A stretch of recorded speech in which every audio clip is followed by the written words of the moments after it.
Hi, I'm Stephanie Jaworski of joybaking.com. Today we're going to make black and white cookies, also known as half and half cookies or even half moon cookies. And this is what they look like. We have a buttery sweet cookie, and then on top we frost it with half white icing and half chocolate. Really good. So first we're going to preheat our oven to 375 degrees Fahrenheit, which is 190 degrees Celsius. And then you will need 2 baking sheets. I like to line them with parchment paper. Now this batter is kind of unusual. It's kind of like a cookie cake batter, and it's quite thick. So we have to spread our cookies out onto into a round. So what I like to do is make myself a template, and that way every cookie will be the same size. So what I've done is taken a 2.5 inch cookie cutter. It's about 6.5 centimeters. And then I've just taken a pen and just draw a circle. And I put about, you want to space them quite a few inches apart because they do spread a bit. So I have 8 on my sheet of parchment. And then of course turn it upside down because we don't want the pen marks, like so. Okay. So if you are using an electric stand mixer like I am here, use your paddle attachment, or you could use a hand mixer. Now I will say this makes a large amount of cookies, about 30 large cookies. So if you're just making them for your family, you may want to half the recipe. So what we first need is 1 cup, 225 grams of butter. As you know, I like unsalted butter. I prefer the flavor, but you could use salted here if that's what you like, and have it at room temperature. And I'm just going to beat it on medium speed just until it's nice and creamy smooth.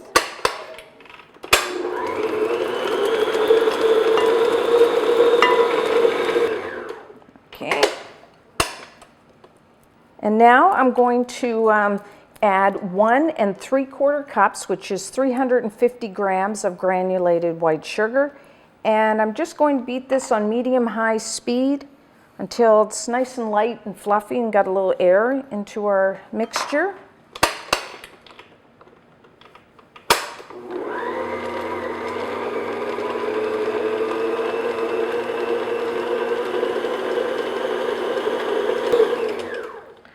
Okay, that looks good.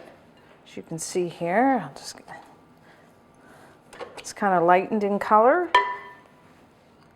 And so that's what you're looking for. I think I mix this together for about 2 minutes in my mixer, just to give you an idea of time.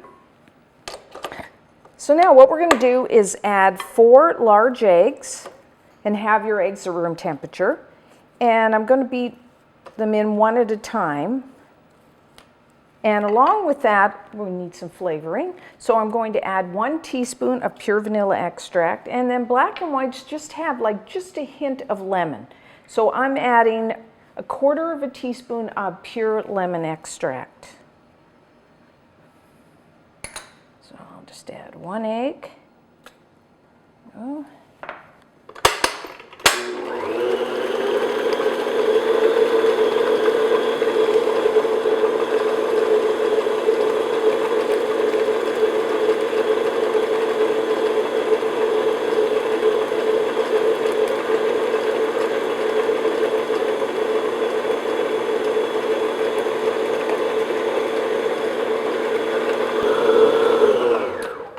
Okay, that looks good. As you can see, this is really a cake batter.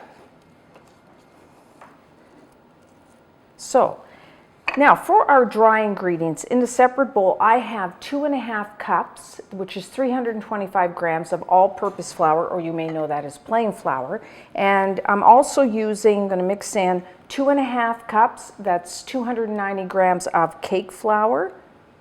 And then just we want a little bit of rise, and it kind of makes our cake cookies a little lighter. 1 teaspoon of baking powder, And I'm also adding 3/4 of a teaspoon of salt. Now I like to use the kosher salt. I find it is a milder flavor, but I mean you could use just regular table salt. And then, I mean, you could sift it together, or I'm whisking everything together, either way. Now this is, as you can tell, there's a lot of flour here, so I don't want to add that all at once into our batter. You'd be mixing, mixing, mixing forever, and then that tends to toughen the batter, the cookie, which we don't want. So I'm going to add this in 3 additions, and then I'm going to alternate that. We're going to add a 1/2 cup, which is 120 milliliters of milk. Now, have your milk at room temperature. Now, you could use a whole milk or a full fat or a reduced fat. I'm using like a 2%. So I'm just going to add about 1/3. I'm just going to eyeball this of our flour, and just going to beat this in. Now do this at low speed because you don't want that flour coming up in your face.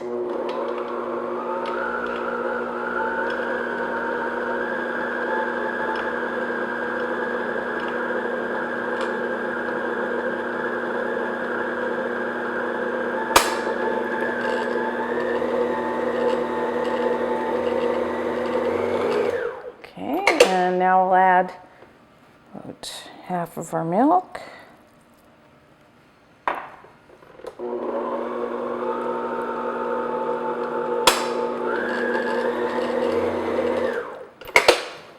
little more of our flour.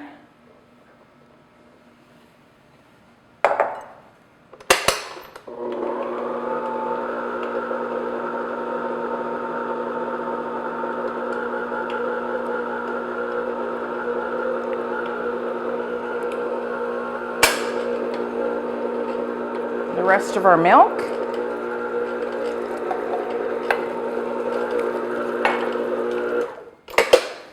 And finally, the rest of our flour.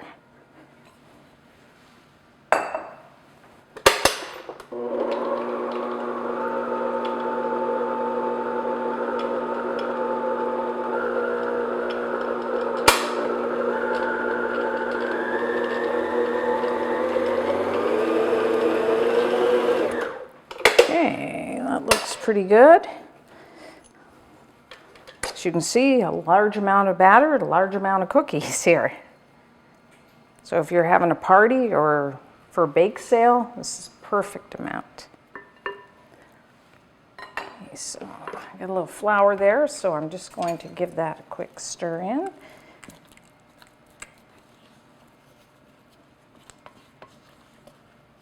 Now you may not know, but black and whites are really popular in New York, although I'm noticing them here in Atlanta now in bakeries and stores, so that's good. So what we're going to do is you will need about 1/4 cup, that's 60 milliliters of batter. And these are, like I said, they're like a cookie cake, or what you could call them is a drop cake, because you could just, we're going to drop the batter onto the cookie sheet. I'm going to use an ice cream scoop that is about 1/4 cup. It's a little easier. So just put your batter into the center of your circle there.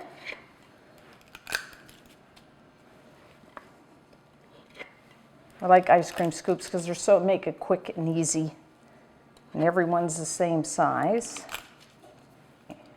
And then what we want to do, we have that circle, so either you can take a knife, the back of a spoon, or I'm using an offset spatula, and just spread your batter out to fill in that circle.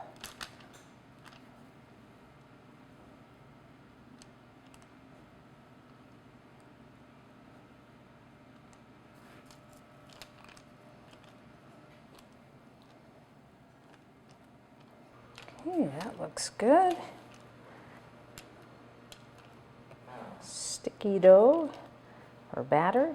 Okay, so now we're going to bake these. Now, of course, everybody's oven is a little different, but I find somewhere between 12 and 15 minutes. So what you're looking for, they will rise, you'll get a little dome. And They'll be nice and set and just barely starting to brown around the edges, or if you turn them over, there'll be a light brown on the bottom, and a toothpick inserted into the center will come out clean.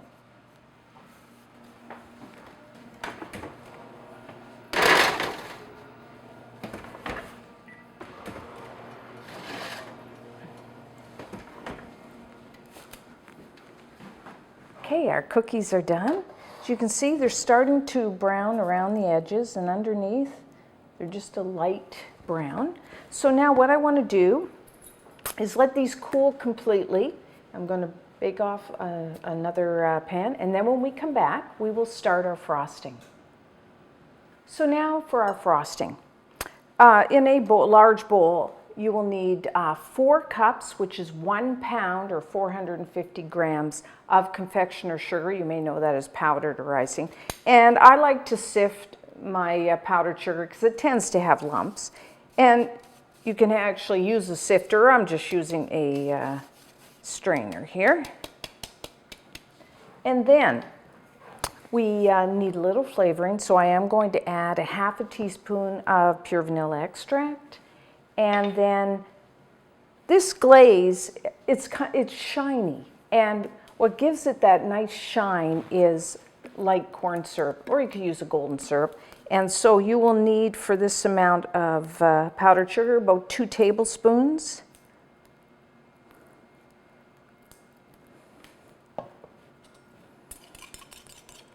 And then the only other thing we need is some hot water. Now, we use the same frosting for both sides of our cookies, only we're going to later add some chocolate to half of the frosting.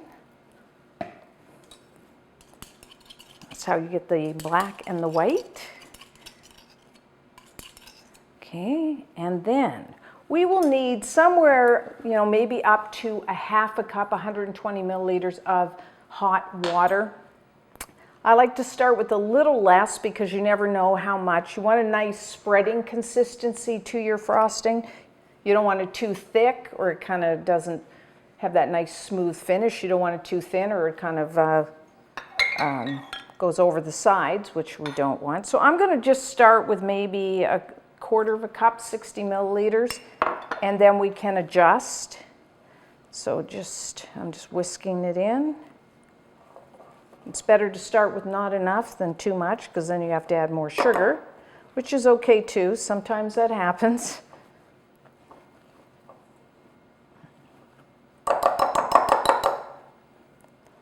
Okay.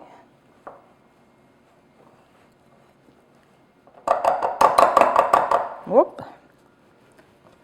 I think I'll switch to a spoon. Get all over my face there. Okay. So now, just work it in. I like to really work it in before I add more water because,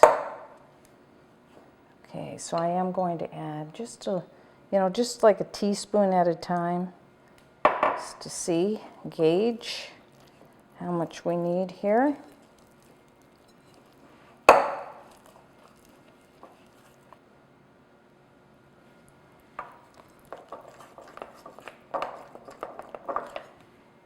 Okay, that looks pretty good. We could do a test cookie just to make sure it's okay. Okay, so now, what's interesting about these cookies is you don't frost the top, you frost the bottom. Kind of unusual. So now what you want to do is take maybe a scant tablespoon. I mean, it depends on the size of your cookies. And as you saw, it's half, you only do half of the cookie. So let's take, flat edge and knife and just spread it like so. You don't want to fuss too much because then the frosting will lose that shine, which we don't want. So that's about what you want, just like that. Now, if you found it's kind of running too much over the side, just add a little more powdered sugar to your mixture. But that's about what you want. and then just keep doing them. The 1/2, and then when we come back, we will do the chocolate side. So when you're frosting these cookies, what I tend to do is do all the white first, and then I do the chocolate. And you may find as you're working, takes a little time, that your frosting gets thick. You could either put it over a saucepan of simmering water to kind of get it thinner, or you could add a little more hot water, either way. So for the chocolate frosting, what you need to do is remove a 1/2 cup, 120 milliliters of your frosting. And I'm going to put that in a heat-proof bowl along with just 1 ounce, 30 grams of either a semi-sweet or a bittersweet chocolate, and just chop that.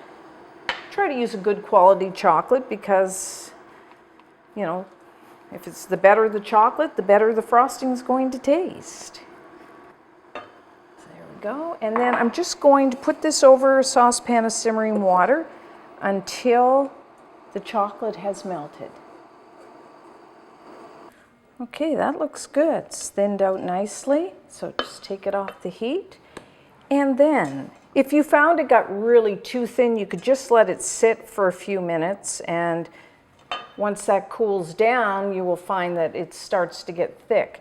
Now, it may thicken up too much as you're frosting your cookies, so just keep your hot water there, and then you can just put your bowl back over the heat and just thin it out.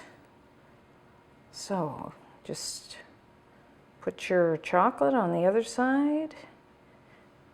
Now the color will depend, how dark that chocolate color is will depend on, you know, the type of chocolate you used, and even the brand will affect that. And again, just spread it right up to the white. Now as this cools and dries, it will harden into like a really thin crust. So there we go, and that is our cookie. Just kind of, and those are black and whites. So you just carry on, kind of a production line. So what I'm going to do is I'm going to try, as you can see here, these ones I actually made yesterday because I find, you know, overnight they still taste really good the next day. And you can see it's nice, shiny, kind of smooth, like a thin crust on the top. So I'm going to eat the chocolate part. Oh, it's really good. You got like a cake cookie, very soft, tender, buttery, with just a hint of lemon. And then of course you got the chocolate and the vanilla frosting. Excellent. So enjoy. And until next time, I'm Stephanie Jaworski of joybaking.com.